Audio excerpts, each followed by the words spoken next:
ये तस्वीर द्वितीय विश्व युद्ध के खत्म होने के समय की है।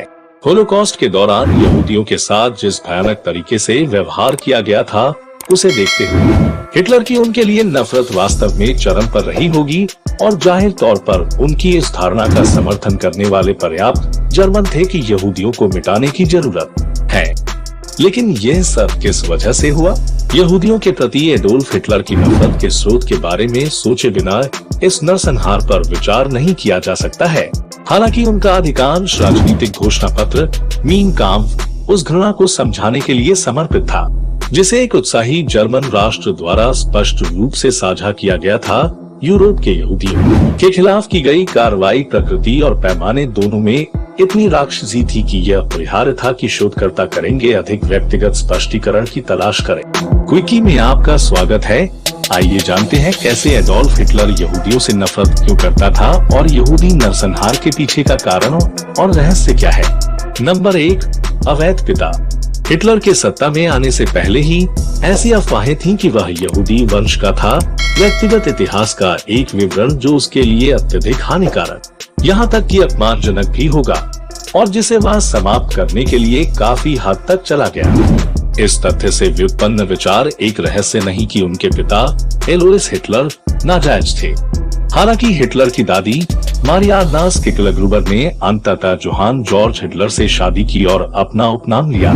एलोइस पहले से ही 5 वर्ष की थी जब उसने ऐसा किया और उसने कभी खुलासा नहीं किया अगर वास्तव में वह जानती थी कि उसके पिता कौन थे। स्वाभाविक रूप से हिटलर के दादा की पहचान के बारे में बहुत सी अटकलें थी। इसमें से अधिकांश जोहान जॉर्ज हिटलर और उनके भाई जोहान नेपोमुक हिटलर पर केंद्रित थे, जो एलोइस के सौतेले पिता थे और जिन्होंने उनकी मृत्यु के बाद उन्हें अपनी संपत्ति का हिस्सा छोड़ दिया था। अटकलों के लिए यहूदी कोण। हालांकि एक तीसरे उम्मीदवार लियोपोल्ड फ्रैंकेनबर्ग नामक एक यहूदी से संबंधित था, जो हिटलर के निजी वकील हंस फ्रैंक के अनुसार एक जोड़े का युवा वयस्क पुत्र था, जिसने उस समय मारिया किकलग्रुबर को एक रसोइया के रूप में नियुक्त किया था। वह एलोइस के साथ गर्भवती हुई।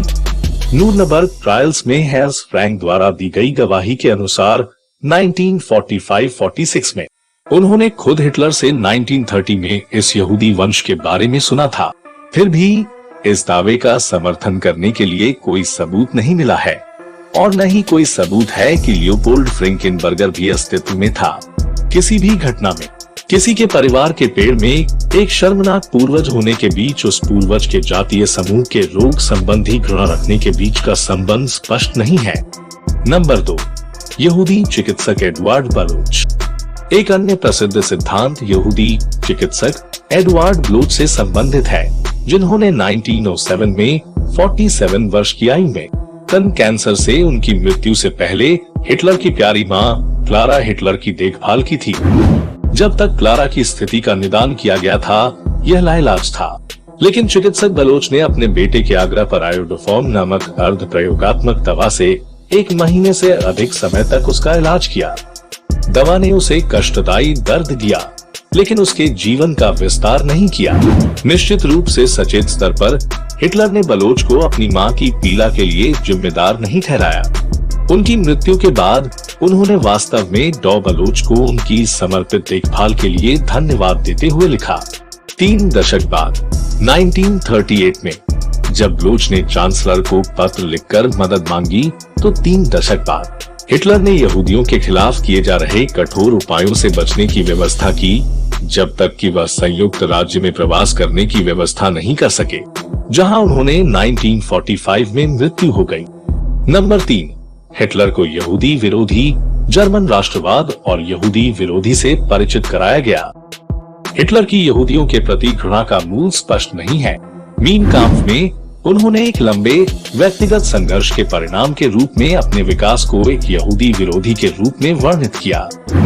माना जाता है कि यहूदी हर चीज के प्रति उनका विरोध तब सामने आया जब वे वियना में एक चित्रकार के रूप में रह रहे थे और काम कर रहे थे।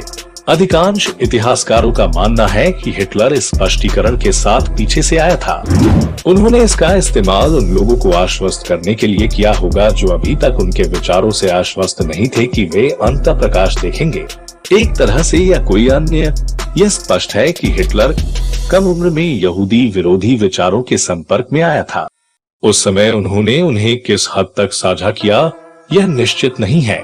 यदि वियना में रहते हुए वह यहूदियों के प्रति पूर्वाग्रह से ग्रसित था, तो उसका पूर्वाग्रह अभी तक एक स्पष्ट विश्व दृष्टि में क्रिस्टलीकृत नहीं हुआ था। आखिरकार वियना में उनके चित्रों के सबसे वफादार खरीदारों में से एक यहूदी सैमुअल मॉर्गनस्टर्न थे।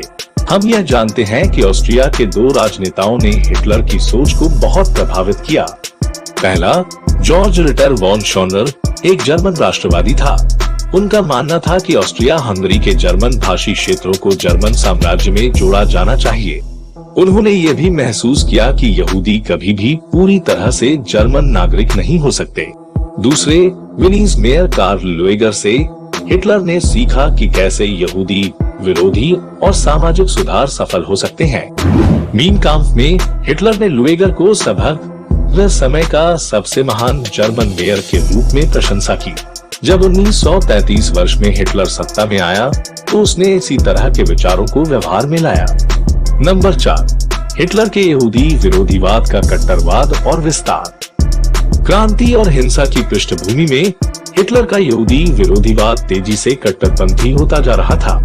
यह उल्लेखनीय है कि उन्होंने कहा कि उन्होंने अनियंत्रित मतलब पोग्रोम्स का समर्थन नहीं किया, जिसका अर्थ है यहूदी विरोधी हिंसा का प्रकोप। इसके बजाय उन्होंने लगातार मन के विरोधीवाद के लिए तर्क दिया। इसे कानूनी होना था और अंततः यहूदियों को हटाने की ओर ले जाएगा। अगस्त 1920 की शुरुआत में हिटलर ने यहूदियों की तुलना कीटाणुओं से की। उन्होंने कहा कि बीमारियों को तब तक नियंत्रित नहीं किया जा सकता जब तक आप उनके कारणों को नष्ट नहीं करते। उन्होंने कहा कि यहूदियों का प्रभाव अपने कारण यहूदी को हमारे बीच से हटाए बिना कभी नहीं मिटेगा। इन कट्टरपंथी विचारों ने 1940 के दशक में यहूदियों की सामूहिक हत्या का मार्ग प्रशस्त किया और अंत में हिटलर द्वारा लिया गया सबसे चरम निर्णय। नंबर 5, यहूदियों का नरसंहार। 1920 के दशक में हिटलर ने जो विचार विकसित किए थे, वे 1945 में उनकी मृत्यु तक कमोबेश वैसे ही बने रहे। 1930 के दशक के दौरान उन्होंने जर्मन समाज से यहूदियों को निकालने के लिए वह सब कुछ किया जो वह कर सकते थे। यहूदियों को यहूदी बस्ती, यहूदी आवास संपदा में रखा गया था, जो जेलों की तरह अधिक दिखते थे। कई परिवार अक्सर एक ही घर साझा करते थे। वे भूखे रह गए और उनके पास चिकित्सा देखभाल की कमी थी।